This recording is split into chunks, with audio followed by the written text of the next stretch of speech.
How would you like a 15% discount to my daily email, the stack of stuff, the show notes, discounts to the conference, all of that? All you need to do is text the word show to 33777. You'll get the annual subscription with a 15% discount to my daily email. You'll get the stack of stuff, the links to the show notes, discounts to the conference, and so much more. All you have to do is text the word show, SHOW, to 33777. Text show to 33777.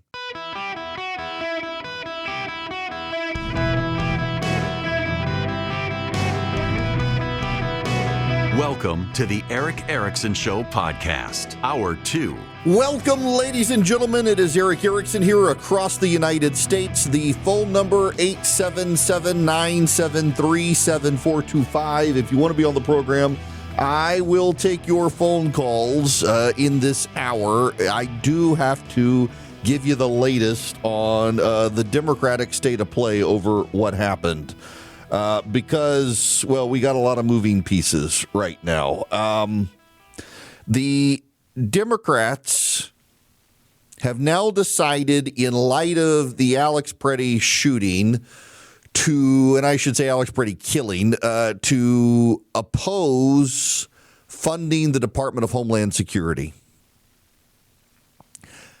I talked to one of the Democrats who is very unhappy about what's going on and wants to shut down DHS funding. And his concern was more about how Nome and Bovino handled the aftermath than about the shooting itself. And he privately acknowledges, I don't think he's had any public statements. I saw one member of the House, Democrat, make a public statement, but he acknowledges that there is an effort by the left to ramp up protests and have the protests turn violent. And he acknowledges that Tim Walz and Jacob Frey have overplayed their hands. And in fact, if you haven't heard the Tim Walz statement, this is Tim Walz yesterday. We have got children in Minnesota hiding in their houses, afraid to go outside. Many of us grew up reading that story of Anne Frank. Somebody's going to write that children's story about Minnesota. And there's one person who can end this now.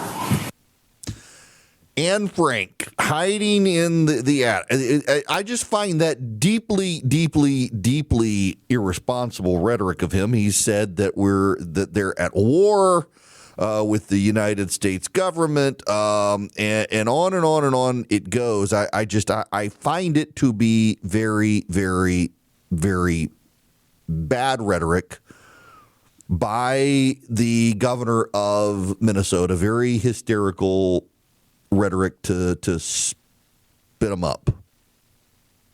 Now, I also want you to know that there's nothing the Democrats can do to stop the deportations.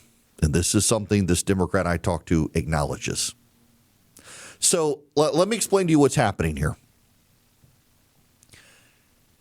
The president funded immigration and deportation through the One Big Beautiful Bill Act through 2028. So all deportation efforts will be funded through the end of 2028, even if the Democrats block all funding for the Department of Homeland Security in the appropriations bill. It doesn't matter. What will be shut down is TSA at airports. FEMA will be shut down. The Coast Guard will be shut down.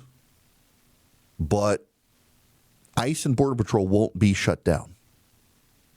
If you're a progressive, look, I disagree with you, but I understand your concerns about ICE and Border Patrol. I do.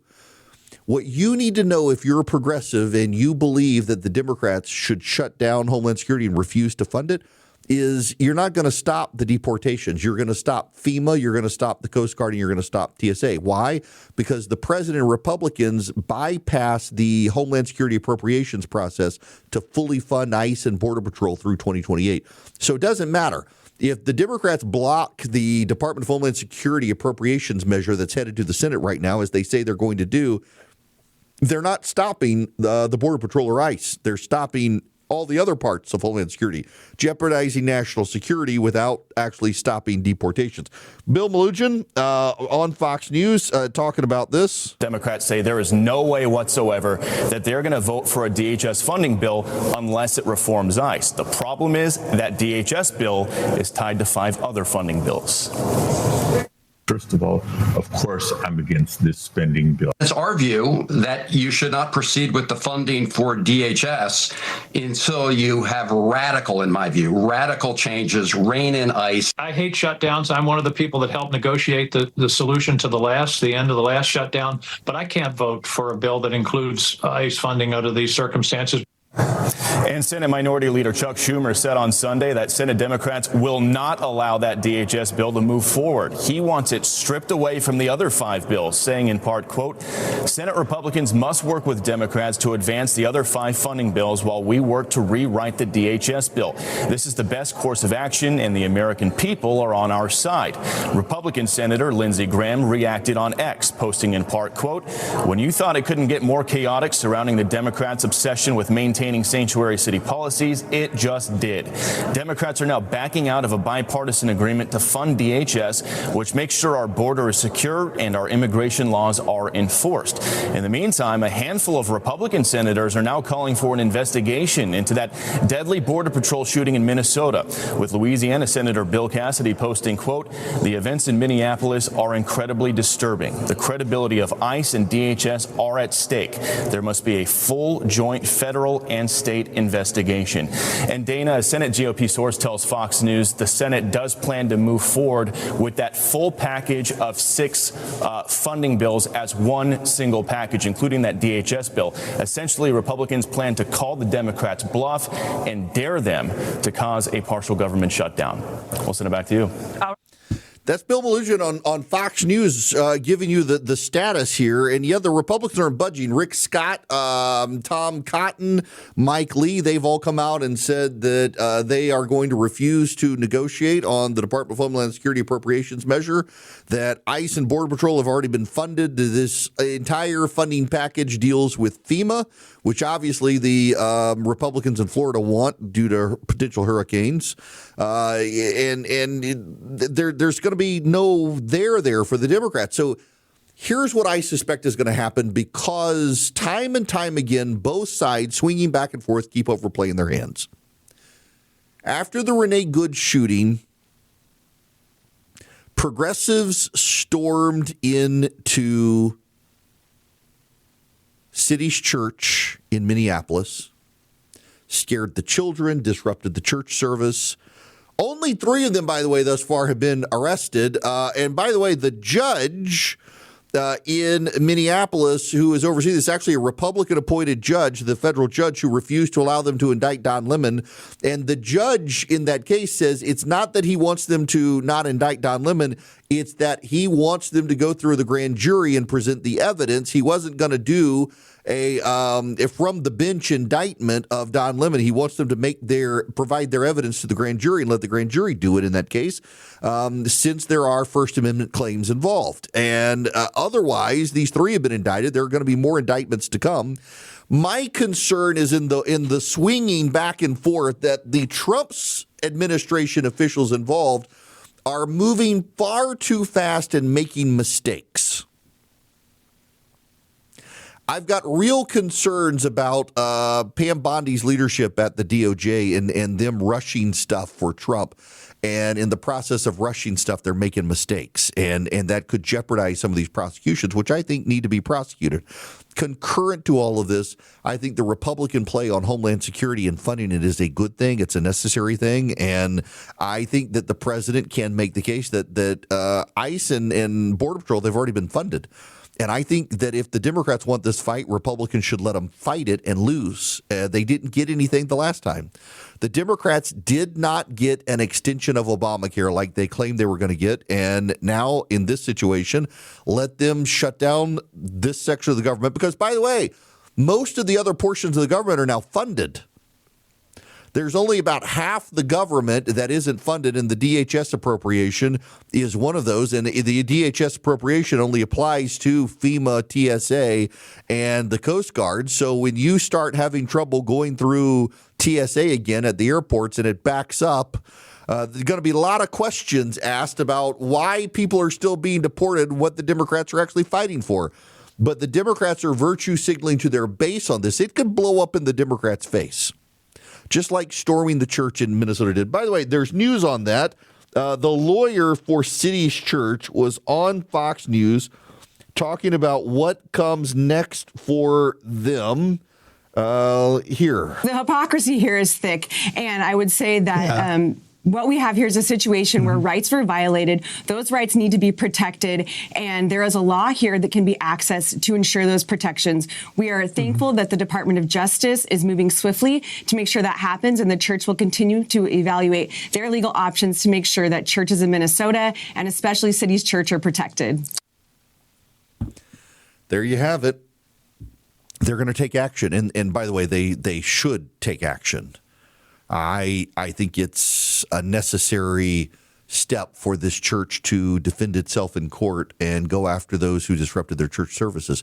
But the Democrats don't have a lot of cards to play here, particularly with the president sitting in Tom Homan now.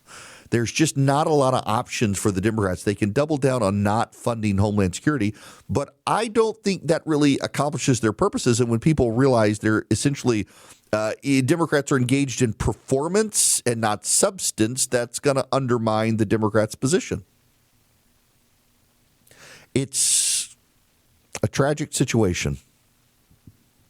Now, I want to highlight a different situation for you, because I do think you need to understand when I am raising my qualms about Kristi Noem, that you really need to understand what I'm talking about, because I don't know that there's a real appreciation for the situation with Kristi Noem. I've always had a lot of reservations about Noem being the Secretary of Homeland Security. If you listen to my program when she was nominated, I pointed out that she was a run-of-the-mill member of Congress who just towed the leadership line. She wasn't actually a conservative activist or conservative partisan. When she became governor of South Dakota, Kristi Noem actually advanced the trans agenda because some of her donors supported it until she was called out and realized the political tide was turning. She's an opportunist. And if you want another example of Kristi Noem's decision to exert maximum pressure and deportations that is causing a headache for the Trump administration, I want you to consider a completely separate case in a completely separate state that's not getting any notice. Sonic Manasarian. Sonic Manasarian is a 70-year-old woman from Iran. She fled Iran to avoid being killed by the Iranian regime, and not even the Department of Homeland Security disputes that. In 1999, a federal immigration judge in California ordered Mrs. Manasarian deported, and then federal immigration officials with the Clinton administration decided she could actually stay, but she would have to regularly check in with immigration agents. In 2008, immigration authorities gave Ms. Manasarian the right to work, provided she regularly checked in with immigration officials, which she's done. In February of last year, Ms. Manasarian and her two daughters checked in pursuant to the federal order. Immigration officials arrested her at her regularly scheduled check-in. The George W. Bush-appointed judge reviewing the matter in his order releasing Mrs. Manasarian on Friday noted this, quote, "It appears that the government arrested a chronically ill 70-year-old woman who came to this country to avoid religious persecution and applied for asylum, who has lived here peacefully for 26 years and complied with all check-in requirements and other conditions of release, who has had no known criminal record and poses no threat to anyone, without notice or the process required by their own regulations and without any plan for removing her from this country, then kept her in detention for months without sufficient medical care, and they do not have any argument to offer to even try to justify these actions." By the way, before you get defensive or conclude the judge is just a lib, you need to know the government itself doesn't dispute anything that I just said. The government did not arrange for her deportation prior to or after her arrest. They did not give her medical care.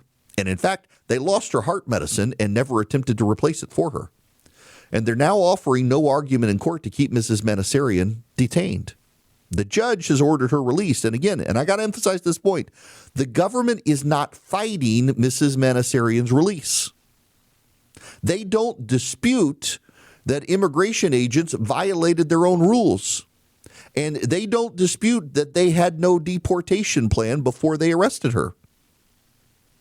But they still refused to release Mrs. Manasarian without a court order that they chose not to fight. That is Kristi Noem's Homeland Security Department. They arrested a woman without a plan to deport her, didn't give her medical care or her medicine, admitted in court they had no reason to keep her, but said they would not release her without the judge doing so. That is a true story documented in the court records, and that is unacceptable.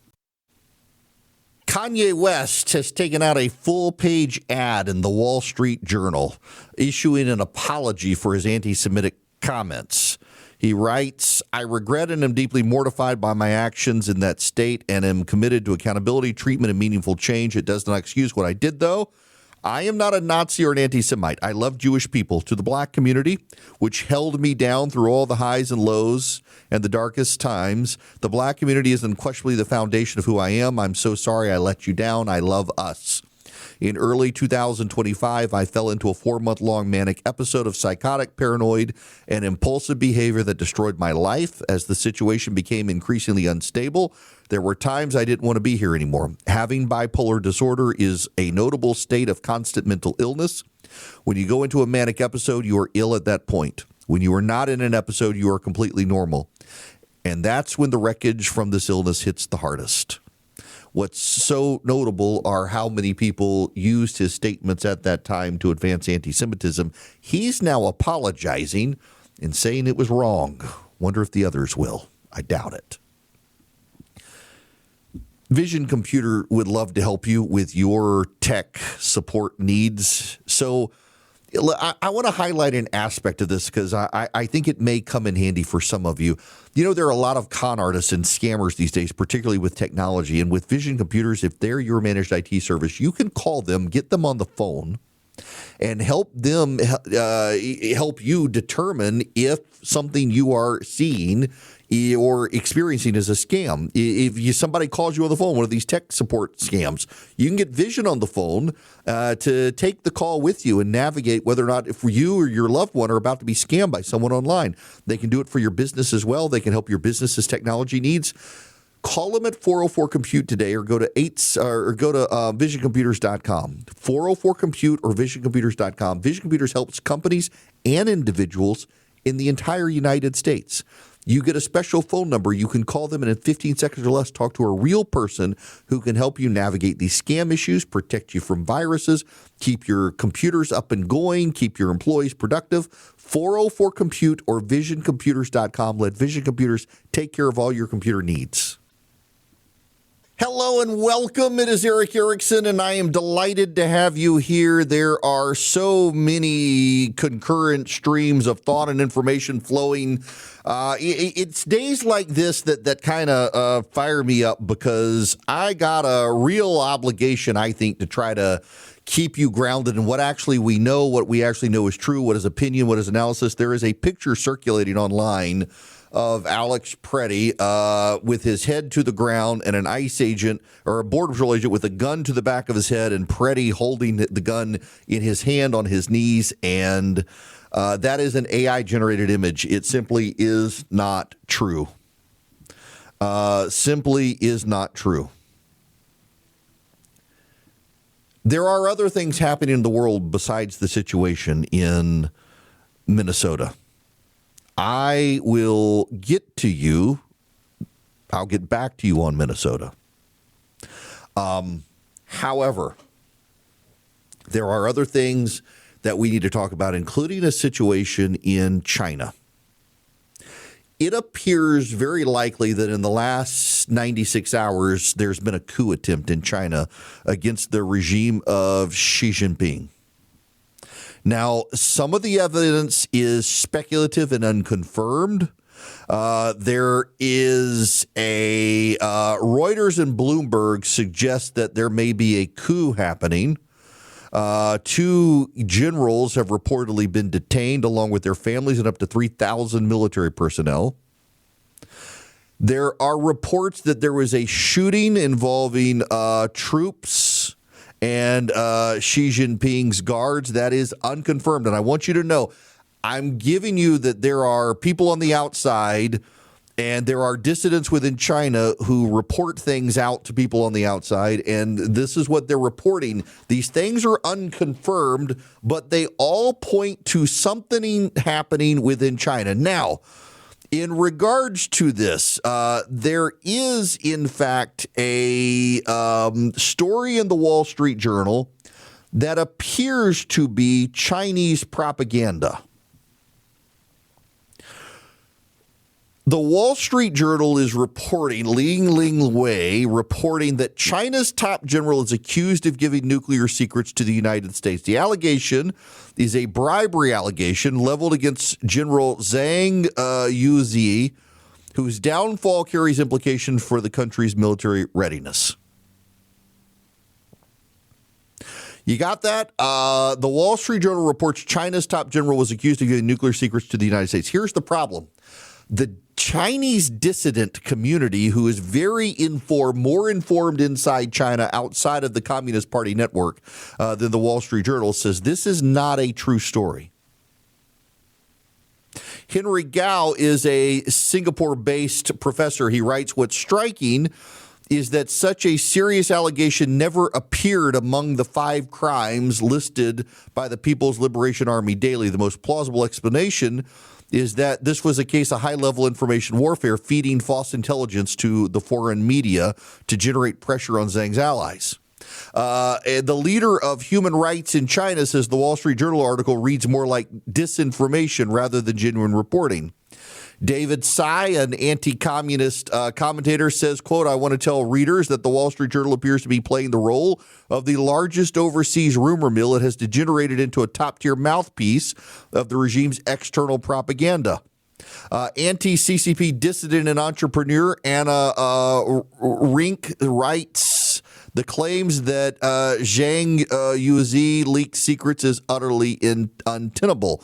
In fact, he's under close scrutiny for other things, and none of it makes sense. He doesn't lack money. Christopher Balding, an economist and former professor at the Business School of Peking University Graduate School, has a lot of insight, saying the Wall Street Journal and their CCP info desk is feeding a PSYOP operation that's not news. Hans Monkey is the author of Swiftboat Veterans for Truth. He says the story is a total fabrication. The Wall Street Journal does not have super secret sources in Beijing. What it has are Communist Party mouthpieces. Physicist and national security analyst John Ridge says massive volume assaults required to the claims originating from the Chinese Communist Party. Chinese dissident and commentator Bao Shenggao says the story is exactly the same as the allegations during Stalin's Great Purge, and Soviet Marshal Tchaikovsky sold intelligence to the Germans. Now, why am I covering all of these? One, you need to know that the Wall Street Journal has a lot of good reporting, but its Chinese reporting has been accused very often of carrying water for Chinese communist talking points and probably needs to be restructured. In fact, here's another one from Lian Choban, who is a former U.S. Senate and Chinese Ministry of Foreign Affairs staffer. Quote, today the Wall Street Journal's exclusive report by Wei Ling Li on the General Zhang leaking nuclear secrets to the United States has pushed the downfall of the second-generation red aristocratic general to yet another climax. I question the authenticity of this news. My basis is that the charge does not match the intensity of the official announcement. Another suspicious point is that as the head of the Central Military Commission, Zhang holds the military's most core and top secret information, including nuclear counterstrike command procedures and the like, far exceeding the secrets known to Gu Zhen of the China National Nuclear Corporation. He has no need to go to Gu Zhen for them. Even if he were to leak secrets, it would be impossible for Gu Zheng to know about them, right? If it is truly involved a catastrophic incident of nuclear secret leakage that could destroy the party and the nation, the CCP's handling would resemble the approach taken with Lin Bao's 913 incident, but clearly the method of handling has not been adopted to present. Now, there's a lot here. What is this person talking about? Well, the guy who's accused of leaking secrets to the United States is the highest ranking military leader in China. And what the Chinese Communist Party through the Wall Street Journal suggests is that he received information from someone in charge of nuclear products and then relayed that information to the United States. What this person is saying is that that's implausible because the highest ranking military officer in China would already know all of that information and more and wouldn't need a go-between with the United States. What appears to have happened in China is a military coup that failed or is in the process of building. 1/5, you got that? 1/5, 20% of the military leadership in China has been purged by Xi Jinping. Now, this goes back to an August 26th story of Xi getting rid of his generals. At that point, it was 17.7%. We're now topping 20%. Emily Knopp, or Kopp, has put this up, and I don't know who Emily Kopp is, but is plugged into the situation. The CIA recruited Xi's top general to divulge China's most sensitive secrets, right? This is the same CIA that got all of its spies in China killed 15 years ago. For years, it dithered about whether the engineered coronavirus originated in China. It suppressed intelligence pointing to China's interference. You don't have to be a sophisticated observer of Chinese politics to detect this as a lie. You just need a layman's understanding of the incompetence of the CIA when it comes to China. It would be an extraordinary feat for them to flip Zhang as a human intelligence source. So I'm telling you all of this, and I'm bringing you up to speed here, and I'm not trying to confuse you. There's just a lot of moving pieces here. It appears that the Chinese military leadership has been plotting a coup against Xi Jinping. Why? What do you know about the Chinese leadership? Those of you who are informed in China, what you know mostly comes from Wall Street Journal reporting and other media sources. And the spin in China, according to American media outlets, is that Xi Jinping is the restrained leader of China. And it is the military leadership of China that is far more hardcore, far more willing to invade Taiwan, and far more aggressive, and that Xi Jinping is the only thing that stands between the world and the aggressiveness of China's generals. That is what you will read in the Wall Street Journal. That is what you will read around the world, is that Xi Jinping is not the hardliner. It's the military assets and the generals who are the hardliners. If you talk to the Chinese dissidents, they say it's the complete opposite. The Chinese dissidents, the knowledgeable people in Singapore and Taiwan and Japan and Korea will all tell you it's the exact opposite. That Xi Jinping wants to invade Taiwan. He wants the invasion of Taiwan to be his legacy. And the generals in charge are opposed. The generals in charge want more restraint. And the generals in charge think the price to pay for the invasion of Taiwan would be too much. They're willing to ignore it. 20% of the top leadership of China's military has now been purged by Xi Jinping. Ironically, Xi Jinping appointed every single one of them. Less than 3 years ago, he appointed a man named He Weidong as vice chair of the Central Military Commission over more senior generals. indicating he was one of the president's chosen men to run the Communist Party's armed forces. And then, guess what? He disappeared, not to be seen. Now General Zhang, appointed by Xi Jinping, is gone. There were reports of shootings around the presidential residence in China over the weekend that then got buried by the international press. Dissidents in China said that military officials and soldiers were in a shootout with Xi Jinping's leadership protection. A lot of those stories have been buried since. The dissident channels in China say that there's been a massive purge of the military and that it's related to a coup. And then this curious story comes out that the leader of the military has been purged for leaking secrets about China's nuclear capabilities to the United States of America. Curious, is it not? And here's why we know the story is not true. The story as reported by the Wall Street Journal is that the senior general, the senior guy in charge, was purged for leaking secrets. Here's how we can tell it's not true. Because internally in China, his removal was reported with 5 charges. Not a single one of them was related to spying. Not a single one of them was related to leaking secrets. Not a single one of them was related to the nuclear capacity of China. Internally, it has more to do with loyalty. Externally, they're saying he was a spy. This suggests always when China doesn't make a big statement about the Yankee imperialists internally, that the Yankee imperialists' public line to us isn't true. And all of this is to say that there's real turmoil happening in China. The unity in China is overestimated, and the economic turmoil in China is continuing to spiral out of control.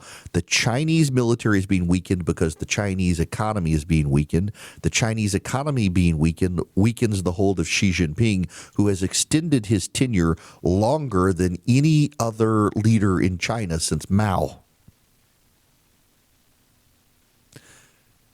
His grip on power, he's trying to hold on as much as he can. But the fact that he's had to purge 20% of the generals and 100% of them were people he appointed suggests he's not really good picking people. And also, his grasp is starting to weaken. And that is actually a really good thing for all of us and probably for Taiwan, because the dissidents tell us that contrary to all the stories you hear about the military leadership being more hardcore than Xi, it's actually the opposite. And they don't really want to invade Taiwan after all. Just Xi Jinping does for his legacy. Welcome back. It's Eric Erickson here across the United States. I want to make a couple points to you on the Minnesota thing, just to disabuse you of a notion. The Border Patrol agents do not have law enforcement training. ICE agents more typically do. The Border Patrol agents do not. But also, I got to say it again, and it's broken record time, and it's the president has made the same point, that had the Minnesota and Minneapolis officials cooperated with immigration officials, Alex Preddy and Renee Good would both be alive. There is this mythology that has cropped up on the left. Progressives and, for example, Tim Walz and Jacob Frey say they are cooperating with federal immigration. They're not. They're not being honest. And many of you who choose to believe them are believing a lie. See, if an illegal alien is put in prison in Minnesota or Minneapolis, and on their release, they are given to ICE for deportation, but Minneapolis and Minnesota law enforcement are prohibited from otherwise working with immigration officials. So, for example, if they detain someone, they're not allowed to check that person's immigration status. If ICE or Border Patrol send a request to hand someone over, they're not allowed to cooperate. The only exception is if someone has been found guilty, placed in prison, and is on their way out of prison. In all other situations, local law enforcement is prohibited from dealing with immigration. So, for example, if they put someone in their custody who ICE is looking for, they're not allowed to tell ICE, and they're not allowed to notify ICE that that person is in their custody. And in fact, we have seen judges, not just in Minnesota, but in Wisconsin and elsewhere, assist in rapidly releasing illegal aliens so that ICE can't get them. I'm not making this up. I'm telling you the truth. It is the Democratic officials in these states who are lying. And if you want to minimize the situation here, all you have to do is get the immigration officials on the same page as the Minnesota officials and the Minnesota officials on the same page as the immigration officials. And they could begin with the very simple process of honoring ICE detainer requests and looking up the immigration status of people they've pulled over and notifying ICE of the illegal immigrants. That would take care of everything. That's what the president wants. That's what most states do. And that is why there are immigration agents in Minnesota, because Minnesota has patently refused to do those things, all while claiming they're actually helping ICE, contrary to the claims of the president. That's a lie. Now, another truthful point is that Old Glory Bank could be a great bank for you, for your kids, if you use a custodial account for your business. Old Glory Bank is my bank, and they're about to be publicly traded on NASDAQ. They're going through a D-SPAC. They started as an SPAC for funding, focus on Main Street investors, and now they're going to NASDAQ, and everybody can buy stock on them, and I'm proud of their success and their growth. They're a member of the FDIC. They're a full-service bank. They do mortgages. They do CDs. They do business and checking, personal checking, and savings accounts. If you're a business, they really do protect your right to operate your business as you see fit. They're not going to harass you on behalf of progressives. They were started by conservatives against the debanking trends. They're proudly in favor of your freedoms, including the Second Amendment. If you're an individual, if you're a veteran, first responder, active duty military, they've got great discounts for you and opportunities. They partner to help homeless veterans in the country get checking accounts. They're very pro-military. You go to oldglorybank.com/Eric, oldglorybank.com/ERICK. Great custodial account for kids. You can even deposit cash even though they're an online bank. Member FDIC, equal housing lender, terms and conditions apply. oldglorybank.com/Eric.